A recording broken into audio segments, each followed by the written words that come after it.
नमस्कार, जय महाराष्ट्र मित्रांनो. आताच्या क्षणाची सर्वात मोठी बातमी. मातोश्री सत्ता केंद्र हे सूत्र जपलं ते फक्त भाजपनेच. काय आहे सविस्तर अपडेट मित्रांनो, जाणून घेऊया. महाविकास आघाडीतील जागा वाटपासंदर्भात काँग्रेसची वेगळी भूमिका असून त्यावर चर्चा करण्यासाठी उद्धव ठाकरे दिल्लीला जाणार असल्याची चर्चा सुरू झाली आहे. यावर पत्रकार परिषदेत प्रतिनिधींनी प्रश्न विचारला असता त्यावर संजय राऊतांनी स्पष्ट भूमिका केली आहे. काँग्रेसचे वरिष्ठ नेते आणि उद्धव ठाकरे यांच्यामध्ये चर्चा होत असते.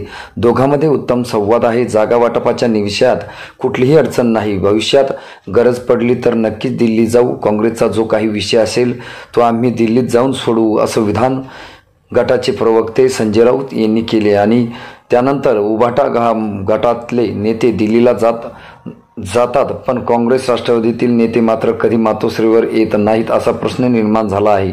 2017च्या निवडणुकीत भाजप शिवसेनामध्ये महापौरपदी कोण बसणार या मुद्द्यावरून चर्चा सुरू होती. याउलट 2012च्या निवडणुकीच्या मानाने राष्ट्रवादी काँग्रेस आणि मनसे यांच्या हातून बरेच वार्ड 2017च्या निवडणुकीत गेले होते. मात्र त्याचवेळी भाजप सहज महापौरपदी बसू शकत होती. भाजपने मुंबईत भाजपाचा महापौर बसवण्याची संधी असतानाही उद्धव ठाकरेंना दिलेल्या शब्दासाठी माघार घेण्यात आली.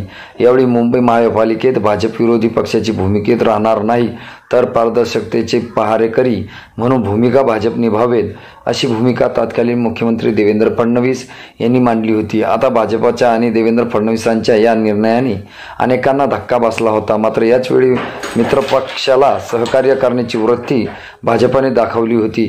त्यापूर्वी 2016मध्ये केंद्रीय मंत्री नितीन गडकरी यांनी आपल्या मुलीच्या लग्नाची पत्रिका देण्यासाठी हितसंबंध दृढ करण्यासाठी खुद्द उद्धव ठाकरेंची मातोश्रीवर जाऊन भेट घेतली होती. पण या सगळ्यात आश्चर्याची बाब म्हणजे ठाकरे गटाचे नेते वेळोवेळी काँग्रेस राष्ट्रवादीच्या नेत्यांना भेटीसाठी त्यांच्या निवासस्थानी कार्यक्षेत्रात जात दरम्यान शरद पवार ही मातोश्रीवर जाणं टाळतात.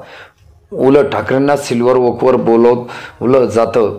तसेच काँग्रेस नाना पटोले वगळता काँग्रेसमधील एकही मोठा नेता मातोश्रीवर राजकीय भेटीसाठी आलेला नाही. याउलट भाजप युती सोबत असताना भाजपातील अनेक मोठ्या नेत्यांनी मातोश्रीवर ठाकरेंची भेट घेतली आहे. त्यामुळे मातोश्रीची प्रतिष्ठा ठाकरेंच्या चुकीच्या धोरणामुळे लयाला गेलेली आहे का? मित्रांनो, तुम्हाला काय वाटतं? तुमची प्रतिक्रिया आम्हाला नक्की कळवा. भेटूया पुढच्या व्हिडिओमध्ये. तुर्तास धन्यवाद.